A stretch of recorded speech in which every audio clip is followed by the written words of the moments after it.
Banh Mi, c'est le podcast qui explore le mélange des cultures occidentales et asiatiques. Je suis Christophe, pose-toi avec nous et écoute ce qu'on t'a préparé.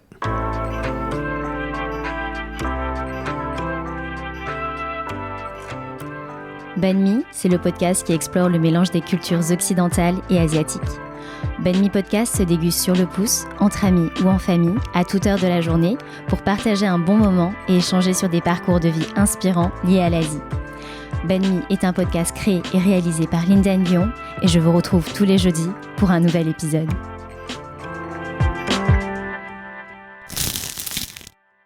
Bonjour et bienvenue à tous pour ce nouvel épisode de Banh Mi Podcast. Pour ce nouvel épisode, j'ai le plaisir d'accueillir Christophe. Salut Christophe, comment tu vas ? Ça va super et toi Linda ? Ça va bien, merci. Merci de me recevoir dans ton bar, le Calbar, qui est fermé pour cause de Covid, apparemment. Et merci d'avoir ouvert les lieux pour l'enregistrement. Avec plaisir. Christophe, moi je te connais depuis quelques années car on s'est croisés à des événements dans l'industrie du cocktail et du bar, notamment à la Paris Cocktail Week parce que moi je travaillais aussi dans l'industrie du cocktail en Asie. Et tu as cofondé avec Thierry le Calbar en 2012, un des premiers bars à cocktail à Paris avec la Candelaria et l'Experimental Cocktail Club à l'époque. Vous faites partie des pionniers à avoir lancé cette tendance de bar à cocktail en 2012, puis a suivi une vague de bar à cocktail à Paris, qui devient alors une des capitales européennes du cocktail avec Londres. Le Calbar, c'est un bar avec un style rétro new-yorkais, des canapes Chesterfield, des briques, une playlist hip-hop bien léchée. Le Calbar a ce côté cool, frais, décomplexé, loin des bars à cocktail où l'on vient tirer à 4 épingles. Thierry, ton associé, toi et ton équipe, vous êtes en Calbar, en caleçon, et on se sent bien dans une ambiance cool et décontractée et surtout accueillante, comme si on allait chez des potes, sauf que là, les cocktails sont travaillés avec des spiritueux de qualité, de première qualité, des ingrédients frais, toujours servis avec le sourire, tout est réuni pour qu'on s'y sente bien et qu'on veuille y retourner. D'ailleurs, le Calbar a reçu plusieurs prix. En 2014, top 10 du meilleur bar de France à la Cocktail Spirit. En 2016, vous avez été élu meilleur bar à cocktail de France, meilleur bartender de France par les Info Bar Awards. En 2017, vous avez fait partie du top 10 des Best Bar Team International du très connu Spirit Awards Tales of Cocktails. Vous étiez les seuls Français dans cette nomination. En 2020, vous faites partie des meilleurs bars de Paris selon le Time Out. Alors aujourd'hui, avec la crise sanitaire, c'est difficile de venir boire un cocktail, mais vous avez aussi créé Mister Loclac en 2018 avec Thierry. Donc c'est un restaurant qui est spécialisé dans le Loclac, un plat d'Asie du Sud-Est, d'Indochine. Alors Christophe, est-ce que tu peux te présenter et nous dire un peu plus sur ton parcours ? Salut, moi c'est Christophe. Je commence par quoi ? Je commence par comment j'ai débuté comment j'ai débarqué dans l'hôtellerie-restauration. Ouais, ou tout ce que tu veux, ton parcours, ton enfance. Moi j'ai grandi à Évry. Après le collège, j'ai fait des études d'hôtellerie-restauration. D'accord. Donc je suis rentré en BEP hôtellerie-restauration. J'ai commencé dans la cuisine. C'est un truc que tu as toujours voulu faire en fait quand tu étais jeune ? Je sais pas si c'est quelque chose que j'ai toujours voulu faire, mais la vie m'a emmené vers là. Okay. Voilà. Après, moi, ma mère, elle a toujours été en cuisine. Donc, elle travaillait au restaurant La Hoviette, un restaurant de famille qui est, qui est à Paris 13e. Oui. Une institution. Une institution. Le restaurant est plus vieux que moi. Voilà, pour manger des bonnes spécialités laotiennes, thaïlandaises, c'est là-bas. Je reviens sur BEP, après j'ai continué en bac pro, toujours en cuisine. Ok. Voilà. C'est quelque chose qui m'a plu, donc on va dire j'ai persisté.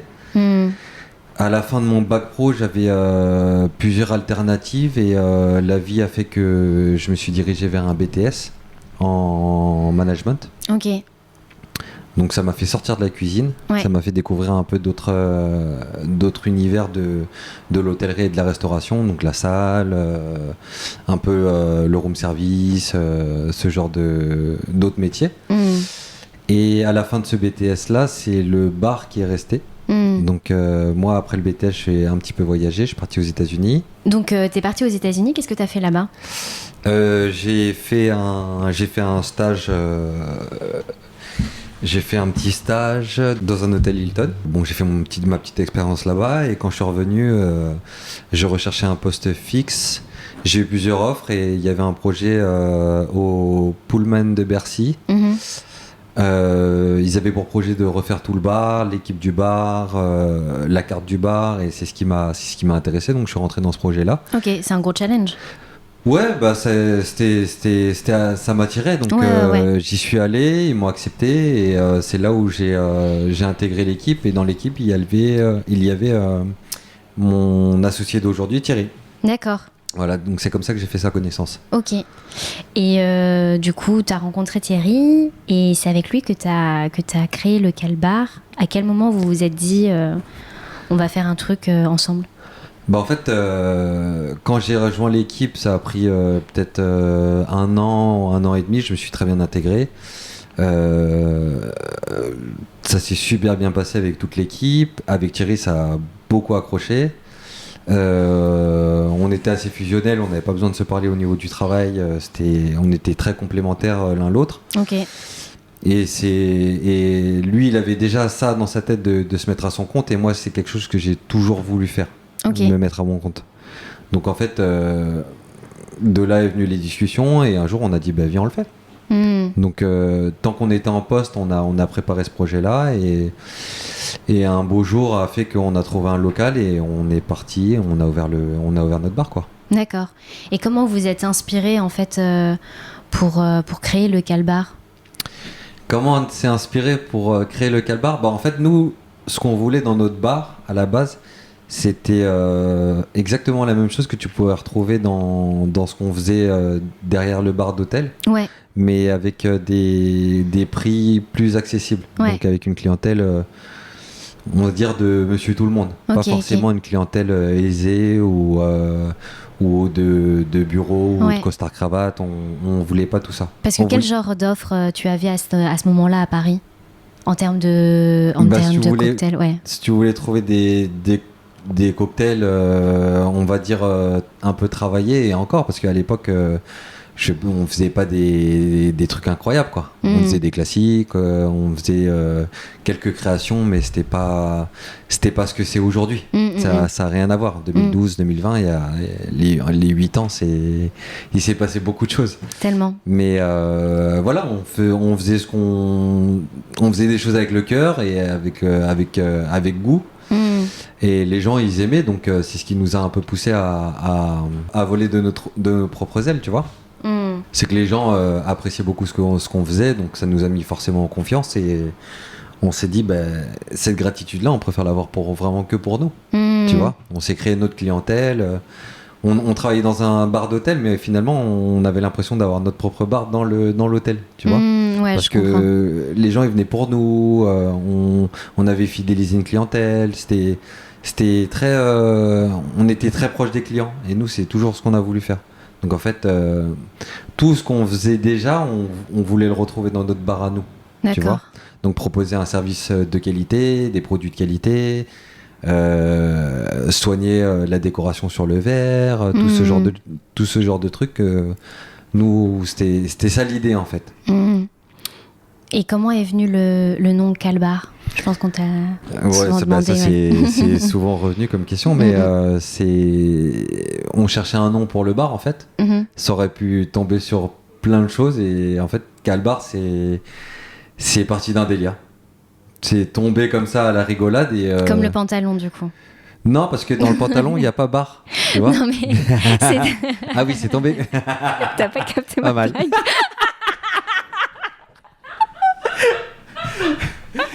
Ah, je suis passé à côté. Désolé. Pour ceux qui ont capté, merci. C'était fin. C'est tombé comme le pantalon, exactement, ouais. Ça a mis du temps, mais ça arrive. Et donc, du coup, quel bar? Et vous êtes dit, on va servir en caleçon. Et... Après, les idées, elles sont venues avec le temps. Ouais. Voilà, c'est le nom, il est venu, on a tapé un délire, on en a rigolé et comme on se voyait 5 fois par semaine, tous les jours on se voyait, on se disait on pourrait faire ça et on pourrait faire ça et on pourrait faire ça, on pourrait s'habiller comme ça, ce serait marrant que ça bouillonnait de partout et c'était hyper dans moi, la création, j'ai genre tu vois la mémoire d'un sketch où le gars il est en train de faire une présentation télé. Il est derrière son bureau, il est en costard il est en chemise et cravate, et quand il se lève, il est en caleçon. Ouais, comme quand on fait du télétravail. Tu vois un peu, ouais. Tu sais, où genre où tu passes un entretien, mais t'es chez toi. Ouais, tu mets des longues chaussettes, on s'en fout, voilà. Tu vois, ça se voit pas. C'est ça. Mais c'était un peu l'esprit, c'est que nous derrière le bar, on voit pas forcément le pantalon. Donc on s'est dit de haut on va être très classe et puis quand on sortira de notre bar ça va être marrant, tu vois. Ouais. Non, c'est drôle et puis le Calbar c'était quand même une innovation en fait. C'était un des premiers bars à cocktail. De deux, le concept est assez est décalé en fait, le fait de servir en caleçon. Et puis vous avez imposé aussi un certain style. Les gens venaient vous voir pour l'ambiance qu'il y avait dans le bar, la playlist, enfin le relationnel que vous avez avec vos clients, etc. Ouais, après nous on a fait un endroit pour nous. Ouais. Et après, la clientèle s'est collée à nous, on va dire. C'est-à-dire que les clients qui étaient un peu dans le même état d'esprit que nous, c'est eux qu'on allait retrouver. Après, forcément, les gens à qui ça plaisait pas, ils reviennent pas, c'est normal. Mais nous, on aime le hip-hop, donc on a envie de se sentir bien chez nous. Tu vois, on va passer 8 heures de temps dans le bar. Si on passe 8 heures de temps avec une musique qu'on n'aime pas, ça va se ressentir sur le mood. Donc en fait, sur le service, ça va se ressentir. Donc je me dis, autant travailler dans des bonnes conditions. Comme ça, ça nous permettra de faire un service dans de bonnes conditions et que le client, il le sente aussi. Mais c'est ça, j'ai l'impression qu'il marche, en fait. C'est de faire vivre ton identité, tes passions, et puis quand tu les vis à fond parce que ça vient de toi, de tes tripes, et si les gens ça accroche, ça va accrocher de ouf parce que c'est exactement ça. Nous on aime recevoir, par exemple, tu vois. Là on est en période Covid donc c'est un peu compliqué, mais je suis quelqu'un, j'aime bien avoir du monde à la maison. Et quand ils viennent, j'aime bien qu'ils aient ce qu'ils veulent à boire, ce qu'ils à manger, s'ils veulent fumer, ils fument. Tu vois, j'aime bien recevoir. Donc, pareil ici. Quand les gens ils viennent, je veux qu'ils aient tout ce qu'ils ont envie d'avoir. Donc, s'ils veulent un cocktail à base de menthe, si j'ai de la menthe, je vais leur faire un cocktail à base de menthe. Tout simplement. Après, si ça part un peu loin... Voilà, on essaie de dire oui un maximum aux clients dans la mesure du possible, on va dire, tu vois, c'est comme ça le client il part pas frustré, il est content, il a eu ce qu'il voulait et il rentre chez lui, il est bien. Ok, trop bien. Et j'ai vu que vous avez créé une collection de calendriers avec Vincent Ansaume. Oui. De photos hyper décalées et créatives. Je me rappelle d'ailleurs d'une photo, parce qu'en fait, moi je travaillais pour cette marque-là avant, d'une photo de vous, de mise en scène de Breaking Bad. Donc en chimiste, habillé tout en blanc et tout, et avec cette liqueur bleue de Blue Curaçao. Yeah. Et vous avez fait une série comme ça avec... plein de mise en scène de films ou quoi, et ça a été vachement impactant, enfin ça a été super diffusé. Tu vois, ça c'est pareil, hein. C'est des trucs qu'on a fait parce qu'on aime triper, on s'est mis en avant, tu vois, on avait un concept, on jouait là-dessus. Vince, c'est quelqu'un qu'on connaît depuis un moment et en fait il nous avait proposé de faire un shooting photo pour lui avoir des photos et puis pour nous avoir un peu de contenu. Et en fait, dès le premier shooting, ça s'est super bien passé, le feeling s'est super bien passé, il a tout de suite compris ce qu'on voulait, les images, on les a trouvées terribles, genre vraiment à un clic, il a cliqué, c'est passé, après il a fait ses retouches et c'était vraiment dans notre état d'esprit, du coup on a collaboré avec lui plusieurs années. Sur différentes formes. La première année, on a fait un calendrier avec des femmes en caleçon. On a fait avec plein d'idées. Il y avait un peu de cosplay, il y avait des choses comme ça. Sur la deuxième année, c'était nous les acteurs principaux de tout le calendrier. Donc il y avait que Thierry et moi sur toutes les photos, avec des marques mises en avant, dont Giffard, et des délires. Voilà, et des délires d'actualité ou des délires en fonction de la marque. Bon, Giffard, voilà, on est dans un univers où il y a plein de goûts. Breaking Bad, c'était la série qui tuait à ce moment-là, donc on s'est inspiré. Voilà, c'était rigolo. On a mis ça en scène et puis sur tout un week-end, on a fait des photos et on a trippé. Vous êtes amusés, quoi. Ouais, on s'est amusé et puis le résultat, c'est comme des cadeaux de Noël, tu vois. Quand tu reçois la photo toute faite, toute travaillée et tout, c'est génial. C'est trop cool. Ça fait des souvenirs, ça fait du contenu. Est-ce que vous avez ces photos quelque part sur un book, sur un machin, enfin si on veut les voir ou... de toute façon, elles sont normalement toutes plus ou moins sur Facebook ou Instagram. D'accord. Après, donc on peut les voir sur l'Instagram du Calbar. Oui. Ok. Donc du coup, vous avez plusieurs casquettes en fait. Vous avez le côté acteur, réalisateur, comédien, barman, serveur. C'est ça. Non mais du coup, entrepreneur, vous êtes des créatifs, vous avez une expertise, vous êtes bartender, donc vous savez manier l'art du cocktail et les dosages pour parfaire ce que vous créez. Vous êtes aussi des communicants parce qu'en fait vous avez communiqué avec les marques pour qu'elles vous aident en fait sur cette collection là, et puis c'était de votre entreprise en fait, c'était de votre initiative, c'était même pas eux qui vous l'avaient proposé, et c'est limite ça a pu leur donner peut-être des idées pour le proposer à d'autres bars dans le même concept que vous. Et vous avez aussi ce relationnel que vous avez établi du coup avec votre clientèle et les marques, je suppose. Et toi, qu'est-ce qui te plaît le plus en fait dans le bar ? Qu'est-ce qui me plaît le plus dans le bar ? Je dirais que c'est un ensemble, c'est un grand ensemble de plein de choses en fait. C'est la proximité avec le client, c'est la préparation. Tu vois, je retrouve ce côté cuisine que j'avais avant, mais à l'état liquide. Donc même solide parce que j'ai de la décoration sur les verres.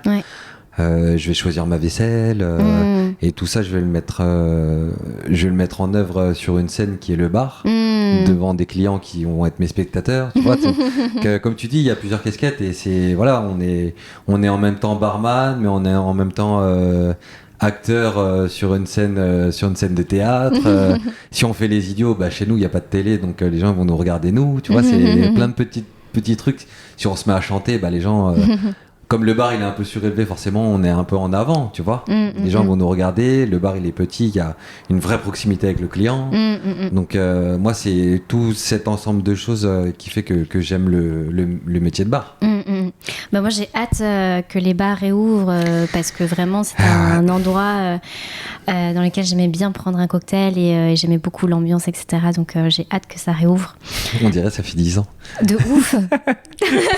Incroyable. Quand je suis arrivée dans le bar, j'ai fait je suis trop contente d'être dans un bar. Nostalgie. Mais tellement. Est-ce que tu as des modèles d'inspiration ou d'influence en fait qui t'ont accompagné sur ce parcours en fait que tu as? Je dirais les inspirations et les influences, elles viennent de partout, de voyages, de gens que tu rencontres, des fois il y a des inspirations vont devenir de gens que tu as rencontrés. Peut-être inconsciemment tu vas t'inspirer de quelqu'un sans t'en rendre compte, tu vois. Ouais, tout à fait. Tu t'imprègnes sur des choses que t'aimes en fait. Ouais. S'il y a des choses que tu vas apprécier quelque part, tu vas peut-être le retrouver. Moi, il y a des choses que j'avais aimées dans d'autres bars, je les voulais dans mon bar, par exemple. Tu vois.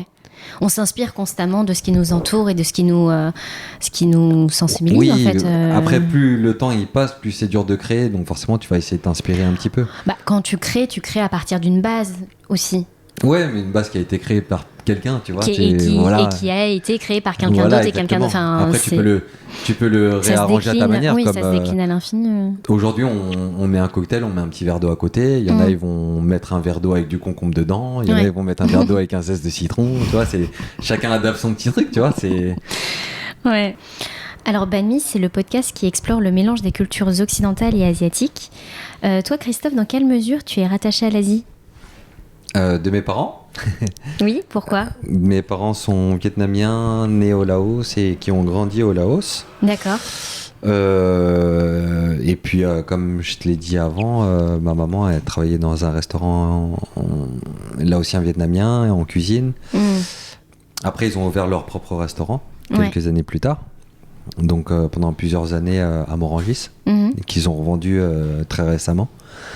Donc déjà de la cuisine asiatique, je suis très imprégné parce que depuis petit, je mange que ça. C'est quoi le plat qui définit ta famille ? Genre, quand tu sais que tu rentres chez ta mère, qu'est-ce que tu as envie de manger ? C'est une bonne question et j'aimerais dire tout, mais il y a trop de plats en fait. Mais l'élément principal, c'est quoi ? Ça passe des plats de riz, hein, forcément. Le riz gluant avec... Du krao niao. Trop bon ça.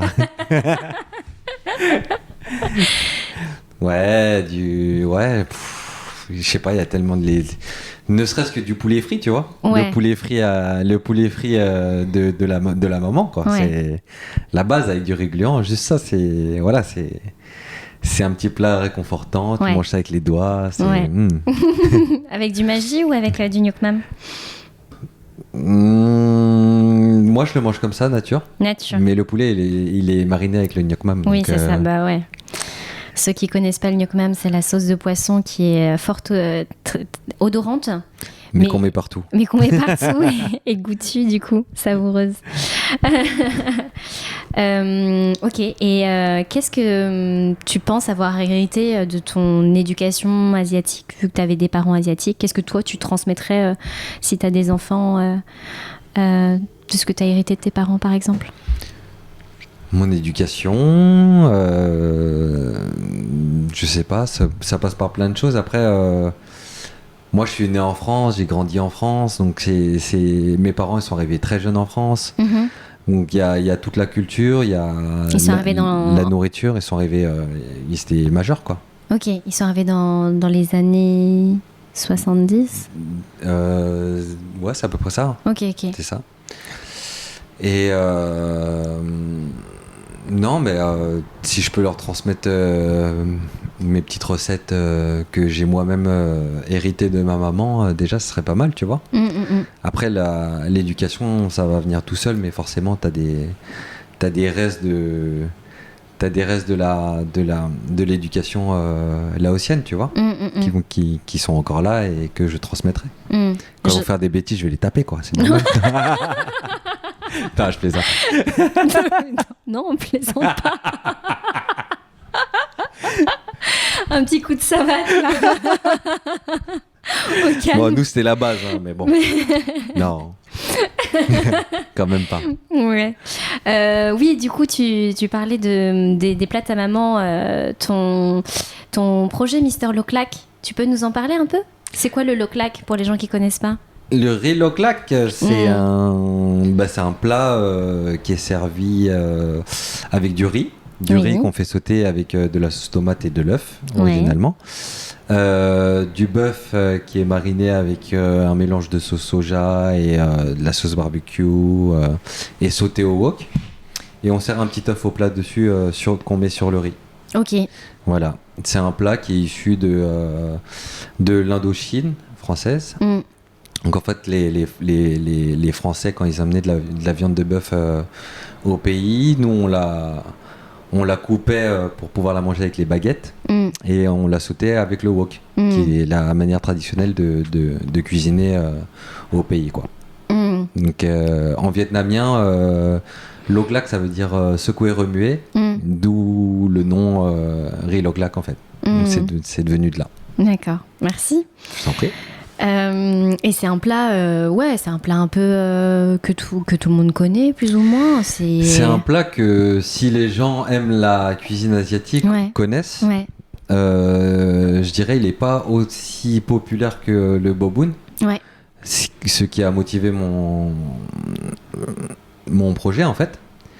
Je voulais faire connaître ce plat à beaucoup de gens parce que moi j'ai plein d'amis qui venaient à la maison, et quand ils venaient à la maison, ma mère faisait un riz loklak et quand ils en goûtaient une première fois, ils voulaient manger que ça après. Donc en fait je me suis dit le riz loklak c'est du riz, c'est du bœuf, c'est un œuf. Qui n'aime pas ça? Ouais, c'est vrai. Et je crois pas qu'il existe un autre restaurant comme ça avec où ils font que du loklak. Où ils font que du loklak. Mais ça aussi, ça a été une motivation pour moi, c'est que c'est un plat que beaucoup de gens adorent, mais qui va être perdu dans une carte avec peut-être 50-60 plats. Tu vois, dans plein de restaurants chinois ou vietnamiens, mais ça va être fondu dans une grosse masse de plats et il n'est pas assez mis en avant, comme pourrait être... Comme aujourd'hui, tu as des bars à boboon, t'as des endroits où tu vas manger que du pho, tu vois, Et ben, moi, je voulais faire la même chose, mais avec le loklak. Parce que c'est un plat auquel je crois. Et que je pourrais manger tous les jours, en fait. Donc, en fait, c'est d'où l'initiative de ce projet. Bah, bravo, en tout cas. Merci. On fait des banh mi aussi. Hein. Ah oui, c'est vrai. Et tes banh mi, ils sont faits comment alors? Ils sont bons. Ils sont bons, très bons. Très très bons. Non mais parle-nous un peu de ton banh mi, parce que mon podcast s'appelle Banh mi. Bah oui. Il faut que tu nous fasses C'est pour ça que j'en parle. Bah oui, attends. Notre banh mi, très traditionnellement, demi-baguette, on met du beurre, de la mayonnaise, de l'arôme magie, des carottes râpées en pickles, de la coriandre, du concombre frais. Et après, nous, on l'a décliné sur différentes formes. On le fait au poulet à la citronnelle qu'on fait sauter au wok. On fait au bœuf, on fait avec de l'œuf brouillé, on le fait au tofu. Donc voilà, mais la base reste la même. D'accord. Plein de déclinaisons de banh mi alors du coup. Ouais. Trop bien. Est-ce que tu peux nous parler d'un de tes derniers voyages en Asie ou découvertes asiatiques qui t'a plu et qui t'a marqué? Dernier voyage en Asie, tiens, c'est une bonne question ça. C'était quoi mon dernier voyage en Asie? C'était pas la Thaïlande et le Laos? Si, c'était ça, je crois. Mais bon, après la Thaïlande, c'est un endroit que j'adore et j'y retourne régulièrement. Donc, alors pourquoi tu l'adores, la Thaïlande? Pourquoi je l'adore, la Thaïlande? C'est freedom, c'est le pays de la liberté. Tout est accessible. Non, il y a tout en fait. Tu veux de la ville, t'as de la ville. Tu veux de la plage, t'as des îles paradisiaques. T'es fatigué, tu vas te faire masser pour pas cher.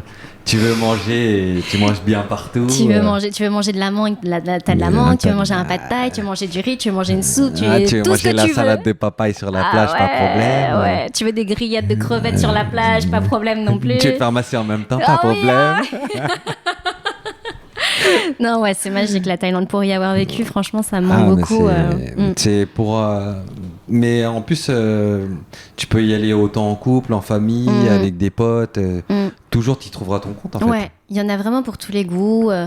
Qu'on aime la nature, on peut se faire des randos. Tu peux te faire de la rando, tu peux te faire des plages, tu peux te faire de la full moon, tu peux te faire des très beaux restaurants. Les restaurants de rue, c'est complet quoi. Ouais, t'as une très belle scène de tout ce qui est restaurant et cocktail bar aujourd'hui en plus en Thaïlande. Ils sont très créatifs dans tout ce qu'ils entreprennent. Enfin, vraiment, j'ai adoré vivre là-bas. C'était une source d'inspiration pour moi, pour mon boulot et même en perso aussi. Un de mes derniers voyages en Thaïlande, c'était, quand j'habitais là-bas, c'était d'aller dans le nord. Dans l'Isan, donc à la frontière du Laos, et genre c'était magnifique quand on s'est fait une rando. C'est génial. Et puis t'as la bouffe Isan qui est très particulière, qui est très différente de la bouffe du sud. Enfin, il y a beaucoup de subtilités en fait en Thaïlande par rapport aux régions. Et puis même en termes de paysages, j'étais dans des espèces de canyons. en Thaïlande, je savais pas que ça existait et c'était un paysage lunaire. J'étais avec 2 potes et franchement, j'ai vraiment étonnée par la Thaïlande. Tout le temps. Ah non, t'as une diversité qui est incroyable. Ouais, absolument. Et si tu veux faire la fête, tu peux faire la fête aussi. Comme pas possible. Ouais. Comme jamais. Comme Jaja. Ok, trop bien. Et du coup, 2012, vous avez créé le Calbar. 2018, Mister Loclac. Oui. Et 2020, le Calbar Genève. Ouais. On a franchisé avec un de mes meilleurs potes qui s'appelle Souris. Avec qui j'ai travaillé auparavant dans un hôtel Hilton. Donc c'est comme ça qu'on s'était rencontrés et puis après chacun a fait son parcours pro. Ça reste et c'est toujours un de mes meilleurs potes. Il est parti s'installer à Genève. On a toujours parlé de ce projet-là. Lui, il a ouvert son bar de son côté. Et plus récemment, il était dans la recherche de locaux et en fait, il est tombé sur un local qui était hyper intéressant. Donc, on en a discuté ensemble et voilà, l'aventure est partie. Malheureusement, c'est tombé en pleine période Covid, donc on n'a pas exploité à fond, mais voilà, on espère que la vie reprenne normalement et qu'on puisse faire la fête là-bas parce que c'est un très beau lieu et bon, rien à voir avec celui de Paris parce qu'il fait peut-être 4 fois le Calbar Paris. D'accord. Mais très sympa, tu vois, il est 2 ambiances différentes. Il y a de l'espace, il y a un petit coin d'univers du Calbar Paris qu'on retrouve. T'as un coin street art avec plein d'affiches. On vend des banh mi aussi là-bas. Ouais. Génial. Il y a beaucoup à faire et c'est un lieu qui mérite vraiment d'être connu. Au-delà du fait que ce soit un Calbar. C'est encore un établissement qu'on a fait avec cœur.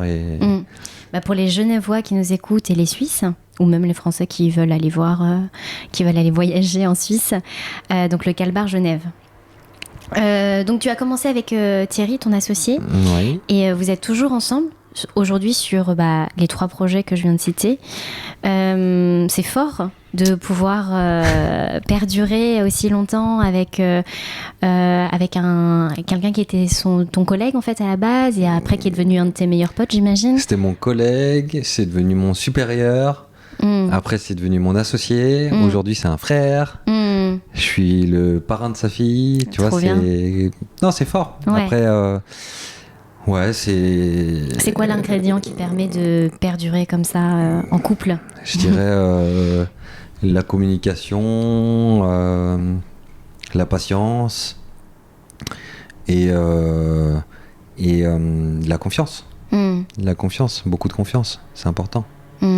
Parce que c'est pas évident pour tout le monde de s'associer en fait, tout court, et de s'associer aussi avec un pote ou... J'ai beaucoup de gens qui m'ont demandé conseil ou qui ont demandé des retours de notre expérience et tout ça. Après, on sait pas de quoi la vie est faite, donc si tu prends pas le risque, tu sauras pas, tu vois. Après, nous, pour notre expérience, on est très complémentaires. On est différents, mais on est très complémentaires. En quoi vous êtes complémentaires? Moi, je suis plus calme, lui, il est plus nerveux, tu vois, plus impulsif. Je sais pas, mais sur plein de choses, voilà, on va se compléter. D'accord. Tu vois, il y a des choses sur lesquelles je vais avoir des lacunes, il va être très fort là-dessus et vice-versa, tu vois.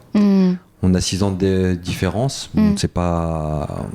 Je sais pas si c'est énorme ou pas, mais voilà, la vie a fait que nos caractères ont bien collé et qu'on est encore ensemble et puis on espère pour la vie. Et c'est surtout aussi important d'avoir un peu les mêmes valeurs et la même vision, même si vous êtes opposés d'un point de vue caractère. Votre ambition de départ, c'était de transmettre quelque chose dans lequel vous vous sentez bien tous les deux. Et c'est ce que vous avez fait avec le Calbar. C'est ça, et puis si ça va pas, il faut mettre un pas en arrière et se dire pourquoi on fait ça. Où est-ce qu'on veut aller? On veut tous finir au même endroit, on veut tous la même chose, le même résultat. Il ne faut pas se prendre la tête pour des petits trucs, on va dire.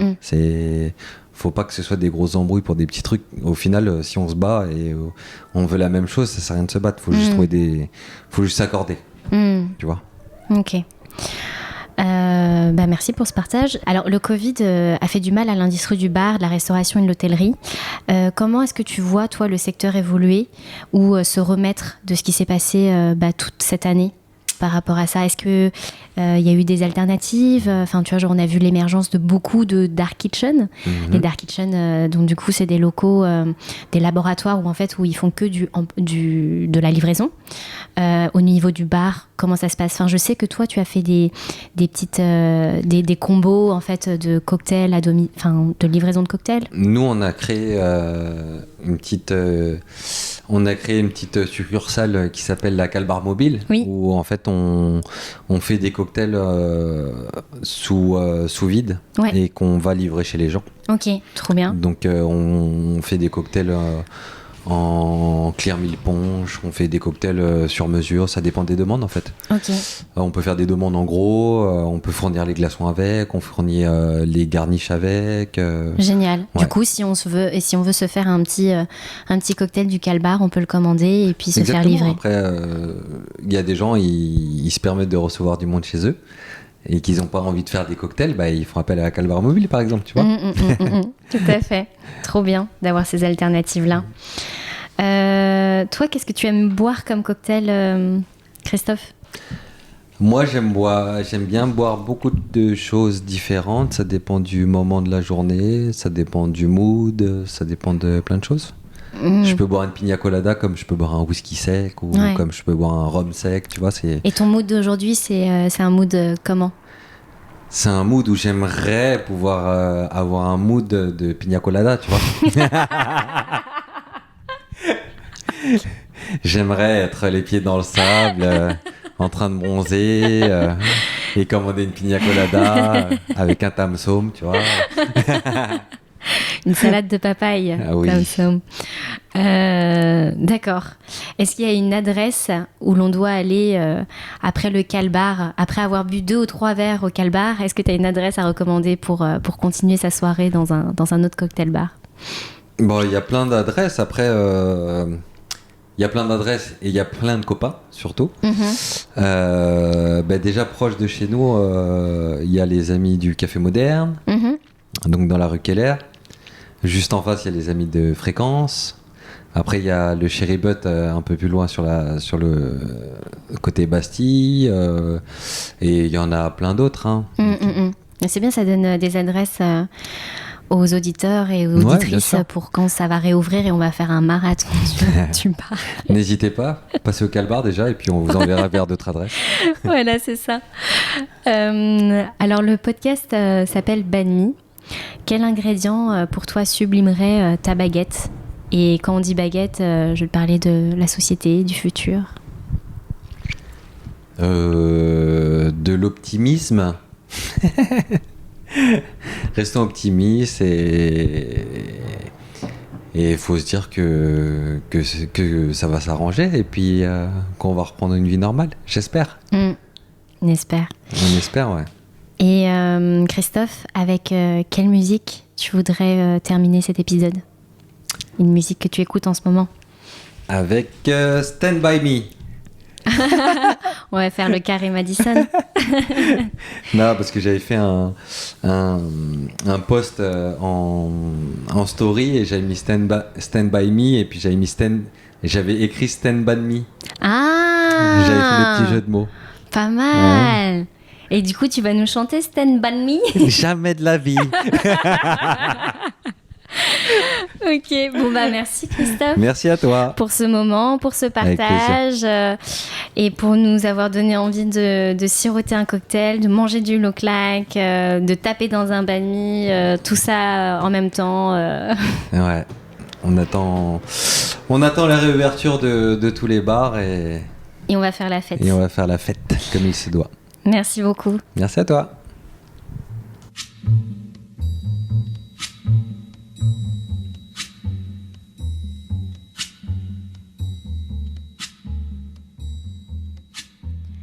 J'espère que vous avez aimé cet épisode. Vous pouvez lui donner de la force en vous abonnant à Banmi Podcast, en le partageant autour de vous et en lui mettant des étoiles sur votre plateforme de podcast préférée. Si vous avez des idées pour les invités, si vous avez des commentaires, vous pouvez m'écrire sur la page Instagram banmi.podcast ou sur ma page perso Linda Nguyen. Merci pour votre écoute, pour le partage, les bonnes ondes et à bientôt pour les prochains épisodes. As you stand by me. So